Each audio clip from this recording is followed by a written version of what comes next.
दोस्तों आदाब, मैं हूं अली आदिल खान और आप देख रहे हैं टाइम्स ऑफ पीडिया चैनल।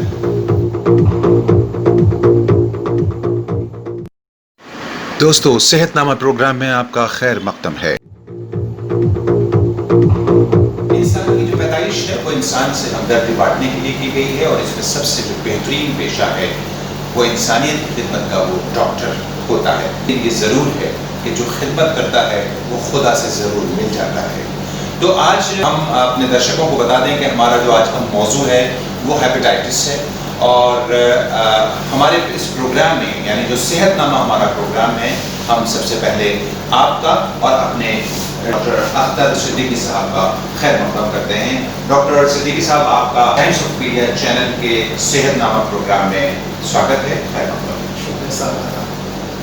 जाहिर है हेपेटाइटिस बहुत ख़तरनाक बीमारी होती है और बी और सी के बारे में कहा जाता है वो जानलेवा होती है। अगर इसका इलाज हो जाए तो फिर आप तमाम ज़िंदगी लजीज खानों का लुत्फ उठा सकते हैं जिसके लिए आप जिंदगी भर मेहनत करते हैं। लेकिन अगर इंसान का लीवर ठीक ना हो तो आप जानते हैं कि वो दूर से बैठकर खानों को सूंघ तो सकता है लेकिन उसका टेस्ट नहीं ले पाता है। ऐसे में हम हेपेटाइटिस की बात करेंगे, उसके इलाज की बात करेंगे, यूनानी में क्या किस किस्म के इलाज हैं और क्या ट्रांसप्लांट के अलावा कुछ और भी इसका ट्रीटमेंट हो सकता है, इसके लिए बात करने के लिए हमने आज मदद किया है यूनानी मेडिसिन के HOD डॉक्टर अख्तर सिद्दीकी को। जी, जैसे कि आपने सवाल किया, मैंने 81 में अपनी प्रैक्टिस शुरू करी। 81 में कंप्लीट करने के बाद भी मेरा एज ए यहाँ पर फैकल्टी मेंबर अपॉइंटमेंट हुआ और उसके साथ साथ ही मजीदिया हॉस्पिटल में ट्रीटमेंट करना शुरू किया। तो मैं 81 से आज 2020 तक 40 साल हो गए। 40 साल से मैं मुस्तकिल यूनानी मेडिसिन में टीचिंग कर रहा हूँ और 40 साल से ही मजीदिया हॉस्पिटल में मैं यूनानी मेडिसिन के ज़रिए से मरीजों का इलाज कर रहा हूँ। हम सीधे सवाल पर आते हैं। अगला सवाल जो है वो ये है कि हेपेटाइटिस आमतौर पर बहुत खतरनाक बीमारी कही जाती है और जब डॉक्टर ये कहते हैं कि आपका ट्रांसप्लांट होगा लीवर, तो फिर पूरा घर जो है वो मायूस हो जाता है। उस मायूसी से यूनानी पैथी में डॉक्टर मोहम्मद अख्तर सिद्दीकी उस मायूसी से कैसे पेशेंट को बाहर निकालते हैं? जी, देखिए, मैं आपसे अर्ज़ करूँ कि यूनानी सिस्टम ऑफ मेडिसिन में चूँकि ये हज़ारों साल पुरानी सिस्टम है, तो उस वक्त वर्म जिगर के नाम से और यरकान के नाम से बीमारी का बयान मिलता है हमारी पुरानी किताबों में। तो जब हमने उसी उसूल के हमारे पास पेशेंट आए और हमने उनका LFT कराया, सीरम बिलोग्राफी बहुत बढ़ा हुआ, SGOT बढ़ा हुआ, SGPT बढ़ा हुआ, अल्ट्रासाउंड में भी हिपेटोमेगाली है और मरीज़ की आंखों से भी यरकान जॉन्डिस साफ नज़र आ रहा है, उसका तेज़ कलर का, पीले कलर का पेशाब आना, आँखों का पीला होना, भूख का ख़त्म होना, उल्टियाँ होना और कमज़ोरी होना। तो जब हमने यूनानी दवाओं से इलाज शुरू किया, जिसको हम कहते हैं मुंजिज और मुसीले सफ़रा, मुसीले सफ़रा दवाएँ हमने दी तो हमारे मरीज़ को बहुत ज़्यादा फ़ायदा होना शुरू हो गया। इसका हम काढ़ा बना के पिलाते हैं, इसके अलावा माजून और शरबत वगैरह देते हैं, अरकियात देते हैं, ये 4 किस्म की कुछ टैबलेट भी देते हैं, तो मरीज़ों को आराम होना शुरू हुआ। लेकिन ये 2000 के करीब जब ये हेपेटाइटिस बी का इन्वेस्टिगेशन आमतौर से होने लगा, हेपेटाइटिस बी और सी का, तो तब हमने फिर इस पर रिसर्च शुरू करी और रिसर्च शुरू करने के बाद में फिर हमने उस पेशेंट को देखा कि जो हेपेटाइटिस बी और सी के थे, ये 5 किस्म का जैसा आपने 5 किस्म बताया, लेकिन इसमें जो ख़तरनाक है ये 2 हैं, बी और सी। ये तीनों आमतौर से अपना आप ठीक हो जाते हैं, सेल्फ लिमिटेशन डिजीज़ हैं। लेकिन 2 का ये एक तो मुश्किल से होता है कि हमारी दवाएँ अवेलेबल नहीं इसके लिए। दूसरी बात ये है कि इसकी वजह से सिरोसिस ऑफ लीवर, जिसको कहते हैं लीवर सुकड़ जाना, वो इसकी कॉम्प्लिकेशन है chronic hepatitis, viral hepatitis B और सी की। तो जब वो स्टेज हो जाती है तो वो स्टेज ज़्यादा ख़तरनाक होती है। तो हमने ये देखा जब हमने अपनी रिसर्च करी तो हेपेटाइटिस बी पर जब हमने देखा कि इसकी निगेटिव, तो तकरीबन 40% पेशेंट हमारे जो हमने रिसर्च करी उसमें निगेटिव हो गई हेपेटाइटिस में, जबकि मॉडर्न मेडिसिन में निगेटिव इतने पेशेंट नहीं होते। मॉडर्न मेडिसिन उसमें क्या रेट है? उसमें तकरीबन जो हमने लिटरेचर रिव्यू जो किया उसमें जैसे इंटरफेरॉन है, और दूसरी दवाएं हैं एंटीवायरल, एंटीवायरल दवाएं, उसमें ज़्यादा जो है 6 to 7% निगेटिव पेशेंट होते हैं। और उसमें जो है, जो हमारे पास पेशेंट आए, उन्होंने बताया कि डॉक्टर साहब ने अस्पताल में बताया कि भैया आपको ये तो जब तक निगेटिव ना हो तब तक लेना और जब तक पूरी ज़िंदगी लेना। लेकिन हमने जब हम पेशेंट देखा तो ऐसे नहीं कि सारे पेशेंट निगेटिव हो गए, बल्कि हमारा जो रिकॉर्ड है उसमें 40% निगेटिव हो गए और तकरीबन 44% का HBV DNA less than detected negative हो गया। अच्छा डॉक्टर साहब, एक बात हम ये जिंदगी पूछना चाह रहे थे कि इसमें क्या इस मर्ज की में क्या उम्र की प्रकायद होती है कि ये इतने से इतने उम्र तक होता है, बच्चों में नहीं बड़ों में ही होता है, या दरमियानी उम्र में होता है, या लेडीज में ज़्यादा है या जेंट्स में ज़्यादा होता है, ऐसा कुछ नहीं? ऐसा कुछ नहीं है, वो किसी को भी हो सकता है, ये किसी को भी हो सकता है। अच्छा, बच्चों को भी, बड़ों को भी। अच्छा। लेकिन आमतौर से जो ये मिडिल एज ग्रुप है ये ज़्यादा इससे इफेक्टेड होती है। अच्छा, तो अगर मान लीजिए ये तरह की बीमारियां, उल्टी, पैका आना, पेशाब का पीला होना, मुंह का पीला होना, रंगत का पीला हो जाना वगैरह, अगर ये सिम्टम्स किसी में देखे जाएं या पाए जाएं, हम दर्शकों के लिए बात बता रहे हैं कि वो किस तरह से पहचानेंगे कि इनको हेपेटाइटिस है। होता दरअसल ये है डॉक्टर साहब के इलाज, बीमारी कुछ और है, इलाज किसी और का हो रहा होता है, तो वो लंबा वक्त खिंच जाता है, पता ही चला कि बीमार बेचारा जो है वो निकल गया, हालांकि मौत और जिंदगी तो उसकी तय है। लेकिन सवाल ये पैदा होता है कि इसके सिम्टम्स क्या होते हैं हेपेटाइटिस के? जी, हेपेटाइटिस चाहे बी की वजह से हो या सी की वजह से, जब हेपेटाइटिस डेवलप होता है तो सबसे पहले सिम्टम्स ये होता है कि पेशेंट की आंखें जर्द होने लगती हैं। अच्छा, पेशाब का रंग जर्द हो जाता है। पेशाब का जर्द तो रंग आप बताते हैं किसी और वजह से भी हो सकता है, जैसे कम पानी पिया या कुछ मौसम अगर गर्म हो तब भी जर्द आने लगता है, कुछ दवाएं अगर खाई जाएं बी कॉम्प्लेक्स वगैरह उसमें भी जर्द होने लगता है। लेकिन अगर आंखों का उसमें जर्द नहीं होता, तो जब आंखों के साथ पेशाब के रंग जर्द हो जाए तो वो इससे पता चलता है कि हेपेटाइटिस बी की वजह से है। अच्छा, हेपेटाइटिस की वजह से, चाहे वो बी या सी। तो एक तो आंखों का जर्द होना और आपका पेशाब का जर्द होना, नाखूनों का जर्द होना, जिल्द का जर्द होना, भूख का कम होना, मतली और कै का होना और जर्नल वीकनेस का होना। तो जब मरीज को ये डेवलप हो जाती है, बदहजमी का होना, तो ये डेवलप हो जाती है, तो फिर मरीज किसी डॉक्टर के पास जो होता है अस्पताल जाता है और वो डॉक्टर उसकी सिम्टम्स को देखकर फिर उसका LFT टेस्ट कराते हैं। तो LFT में उसका सीरम बिलिरुबिन बढ़ा हुआ होता है, SGOT, SGPT बढ़े हुए होते हैं, तो उससे कंफर्म हो जाता है कि इनको हेपेटाइटिस हो गया है। अब कौन सा हुआ है, फिर हम हेपेटाइटिस HBsAg कराते हैं D को टेस्ट करने के लिए, और HCV कराते हैं हेपेटाइटिस C को टेस्ट करने के लिए। तो इन दोनों में से कोई होता है तो फिर उन दोनों की मखसूस दवाएं, मॉडर्न मेडिसिन में दोनों की अलग दवाएं। लेकिन अब इस ज़माने में जो हेपेटाइटिस C की है वो एलोपैथिक में बहुत अच्छी दवा आ गई है, जो 3 महीने देने के बाद में पेशेंट मेजॉरिटी निगेटिव हो जाती है, मैक्सिमम पेशेंट निगेटिव हो जाती है हेपेटाइटिस C की। लेकिन अभी हेपेटाइटिस B में कोई दवा ऐसी नहीं आई कि हम ये कह सकें कि इतनी देर में ये नेगेटिव हो जाएगा। उसके लिए हम यूनानी दवा दे रहे हैं।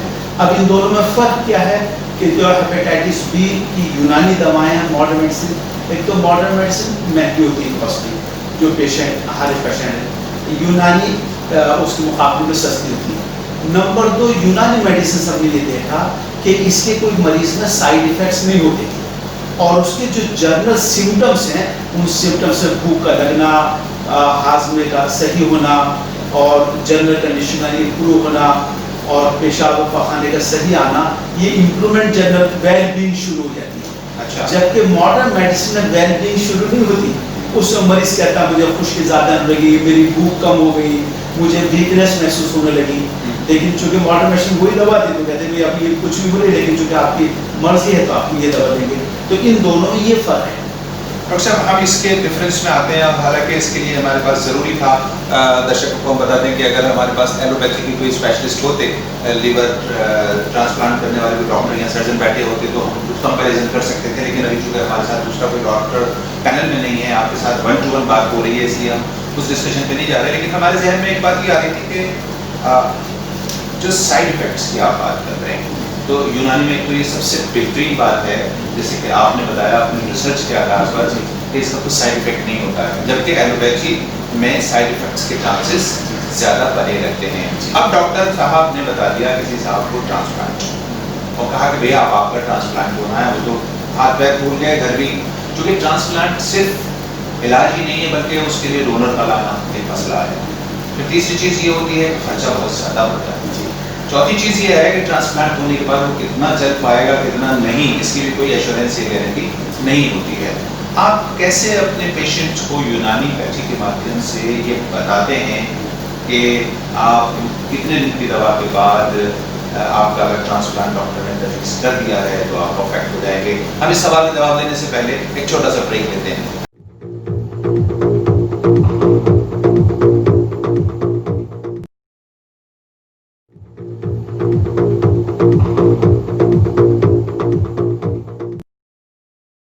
दोस्तों, ब्रेक के बाद आपका स्वागत है और खैर मकदम है। हम डॉक्टर साहब सवाल कर रहे थे ब्रेक पर जाने से पहले कि जो ट्रांसप्लांट का मसला है, आमतौर पर उसकी जो लाइफ है ट्रांसप्लांट के बाद पेशेंट की क्या रहेगी, तो आप भी नहीं जानते, पेशेंट भी नहीं जानता, ये तो रवि जानता। लेकिन आमतौर पर जो एश्योरेंसेस होती हैं डॉक्टर्स की, वो कितने वर्ष लगती हैं, और आपके इलाज के बाद आप क्या कहते हैं कि जब आपका मरीज पूरा ठीक हो जाएगा तो फिर बाद में उसको कभी कोई प्रॉब्लम नहीं होगी? हाँ, देखिए ये आपके सवाल के मैं अपने एक्सपीरियंस और ऑब्जर्वेशन की बेस बताता हूँ कि मैंने ये सिरोसिस ऑफ लीवर, जिसको लीवर फेल्योर कहते हैं, इसमें एसाइटिस हो जाता है, हाथ पैरों पर स्वेलिंग आ जाती है, लीवर का जो फंक्शन है वो बिल्कुल कम हो जाता है, जिसकी वजह से अपने वो काम नहीं कर पाता। तो ऐसे पेशेंट मेरे पास 2013 से मैंने ये शुरू किया।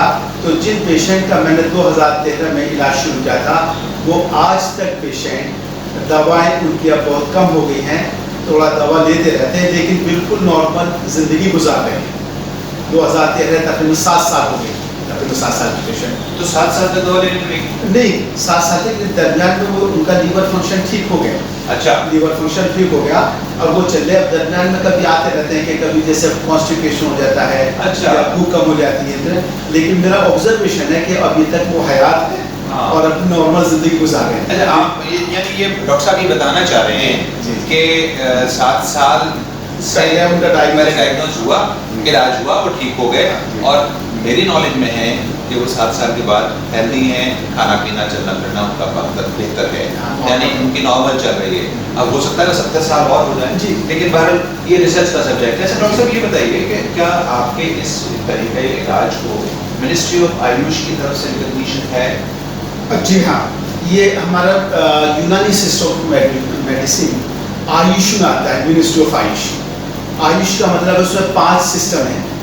A4 आयुर्वेदा, Y4 योगा, और U4 यूनानी, S4 सिद्धा और H4 होम्योपैथी। तो इस वक्त जो है, पहले ये मिनिस्ट्री ऑफ हेल्थ में एक डिपार्टमेंट होता है जिसको ISM कहते हैं, इंडियन सिस्टम ऑफ मेडिसिन। लेकिन अब जब से ये 2014 से हमारे जनाब मोदी साहब की हुकूमत आई है, उन्होंने देसी जड़ी बूटियों से इलाज के लिए इस हुकूमत ने का बहुत ज़्यादा डेवलपमेंट किया।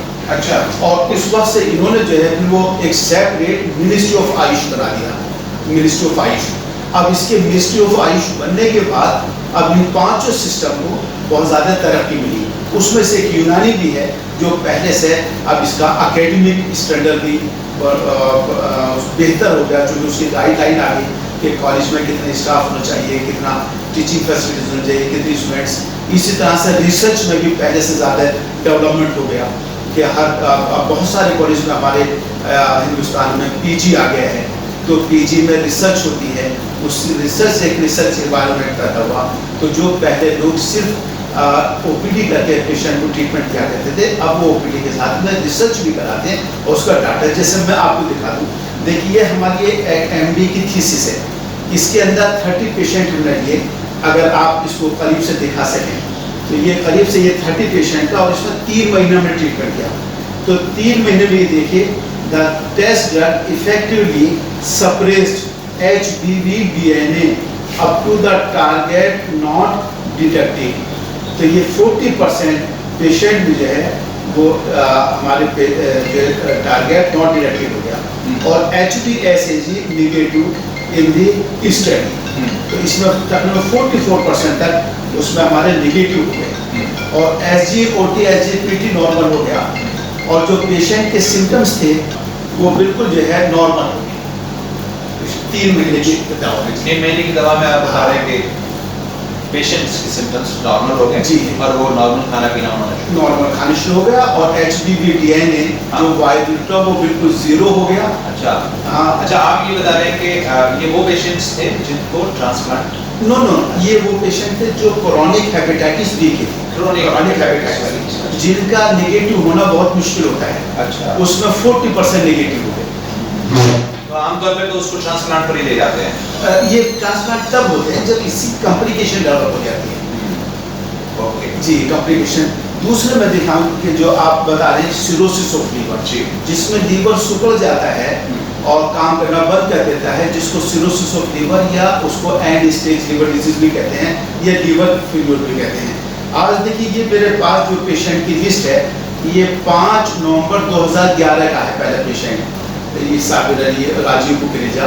उसके बाद में हमने जो हमारे पास पेशेंट थे, ये देखिए आज जो है ये 192 पेशेंट हैं और ये है आपका 11/2/2020 तक। अच्छा 192 पेशेंट।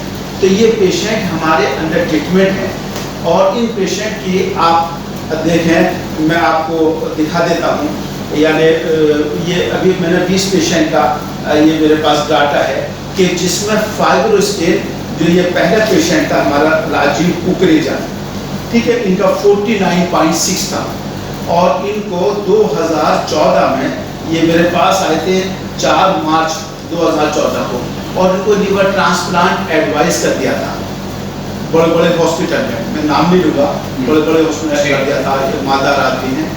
लेकिन इनकी एक रिश्तेदार है यहाँ हमारे यहाँ, वो प्रोफेसर है माइक्रोबायोलॉजी में, डॉक्टर मृदु दुतेजा। तो उन्होंने डिस्कस करा कि भाई कोई अल्टरनेटिव कोई ट्रीटमेंट हो, तो उन्होंने कहा आप हमारा यूनानी में गए। तो हमने मार्च 2014 में ट्रीटमेंट किया।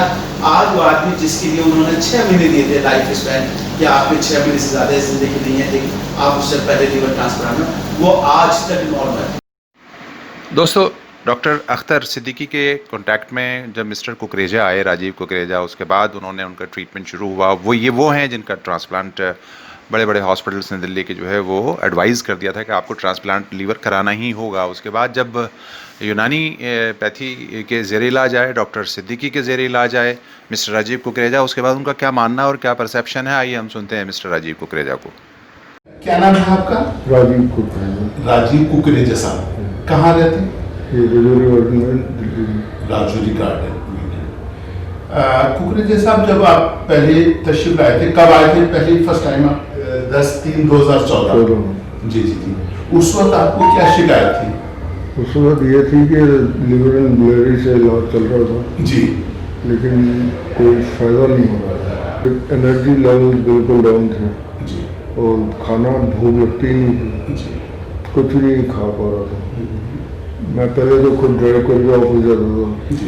एक बार ऑफिस में ही मेरे को ऐसी नींद आई तो ड्राइवर करना पड़ा उनको मेरे को छोड़ने के लिए।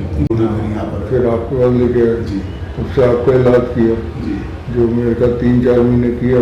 जी। उसके बाद तो महसूस ही नहीं होता कि कुछ हुआ है अच्छा, और नॉर्मल लाइफ है। तो इसमें जो हमारे पास ये रिकॉर्ड है, देखिए पहली दफ़ा आप हमारे देश आए थे, पहली विजिट आपकी 10 मार्च 2014 को हुई थी और ये 5 डेज का आपका 4/3/2014। उस वक्त कैप जो मीडियन था वो 343 था और KPA 49.6 था, जिसका आम जबान में अगर समझा जाए तो ये नॉर्मली KPA 6% नॉर्मल होता, जिसकी वजह से हमारा लीवर नॉर्मल काम करता था। लेकिन वो शराब की वजह से उन्होंने बताया था IBS में ये 49.6 यानी 50% सख्त हो गया था, जिसकी वजह से वो खतरनाक हालत में पहुंच गया था। अब आज आप ये हुआ है, ये वाला हमने ये टेस्ट किया है फाइब्रोस्कैन और अल्ट्रासाउंड, तो इसमें पहले लिखा है नो एविडेंस ऑफ SITC। तो जो आदमी 5 साल पहले सिरोसिस ऑफ लीवर मुक्त था, उसका SITC को कंफर्म नहीं यकीनी है जो मसला था, but there is no evidence of SITC। इसका मतलब ये है कि इस वक्त लीवर पूरा नॉर्मल काम कर रहा है। दूसरा सबूत इसमें यह है कि जो लीवर स्टिफनेस थी, इस वक्त इन्होंने लिखा average liver stiffness of 13.2 kPa, 30.2। तो पहले था 49.6 और इस वक्त सिर्फ है 13.6। तो ये दोनों इस बात का सबूत है कि कुकरे साहब मुबारक हो कि इस वक्त लीवर आपका पूरा काम। ये सब आपके ट्रीटमेंट की वजह से। हमारे दर्शक इस बात को समझ रहे होंगे, हमारा मकसद ये कहने का है कि अगर कुछ ऐसे पेशेंट्स जिनको डायग्नोज कर दिया गया है उसका ट्रांसप्लांट, और जाहिर है वो ट्रांसप्लांट एक बहुत बड़ा प्रोसेस होता है, खर्च का भी मामला है, फिर डोनर का मसला होता है। तो आपके लिए एक सुविधा यूनानी में भारतवर्ष के अंदर एक ऐसी है जिसकी आप सेवाएं ले सकते हैं, और उसके लिए डॉक्टर मोहम्मद अख्तर साहब को आप चुन सकते हैं। ये आपकी अपनी मर्जी है कहाँ जाएंगे, लेकिन बहरहाल यहाँ एक ऑप्शन आपके सामने यूनानी का है। डॉक्टर साहब, आमतौर पर खर्च इंपॉर्टेंट चीज़ होती है, आपके इस तरीके के इलाज में टोटल खर्च कितना आता है एक पेशेंट पे? हमारे यहाँ ज़्यादा है, अगर हम दवाएं दें तो मुश्किल से 100 रुपये रोज़ाना की दवा बैठती है। अच्छा जी जी, सारी दवाई मिलाकर 3000 रुपये महीना। 3000 रुपये महीना। अच्छा, जबकि मैं आपको आदि साहब बता दूं कि इससे ज़्यादा यानी हमारे जो पेशेंट आके हिस्ट्री देते हैं तो बड़े हॉस्पिटल में, जो प्राइवेट हॉस्पिटल हैं, 2-2 लाख रुपए तो उनके जो है 2-3 दिन एडमिशन और इन्वेस्टिगेशन में लग जाते हैं। बिल्कुल। अच्छा, आपको एडमिट करने की जरूरत नहीं पड़ती? वो हमें एडमिट करने की जरूरत नहीं पड़ती। तो डॉक्टर साहब, आप ये बताइए हमारे तमाम दर्शकों के लिए खास तौर से कि आप जब हेपेटाइटिस बी या सी का इलाज करने जा रहे हैं तो आप आमतौर पर पेशेंट्स को क्या और इन्वेस्टिगेशंस कौन से होने चाहिए? देखिए, जहाँ है वायरल हेपेटाइटिस का, तो हम हेपेटाइटिस बी के लिए तो HBsAg कराते हैं। उससे ये पता चल जाता है कि हेपेटाइटिस बी है या नहीं है, नेगेटिव है। नंबर 2, अगर हेपेटाइटिस बी पॉजिटिव होता है तो फिर हम HBV DNA कराते हैं, जिसको कहते हैं वायरल लोड। उस वायरल लोड से ये पता चल जाता है कितना है। अब हमारे पास लेकर 2000 से और करोड़ों तक आते हैं, जिनका 1 करोड़ और उससे भी ज़्यादा होता है। और फिर वो जब हमारी दवा लेना शुरू करते हैं तो हम 3 महीने के बाद फिर उनका दोबारा HBV DNA कराते हैं, और हमने देखा कि हम 3 महीने के बाद उसका HBV DNA कम होना शुरू हो जाता है। तो बहुत सारे पेशेंट का तो 6 महीने के अंदर, बहुत सारों का साल भर के अंदर वो बिल्कुल निगेटिव हो जाता है। HBsAg भी निगेटिव होता है और HBV DNA भी 0 हो जाता है। HBV DNA। अच्छा, ये टेस्ट है?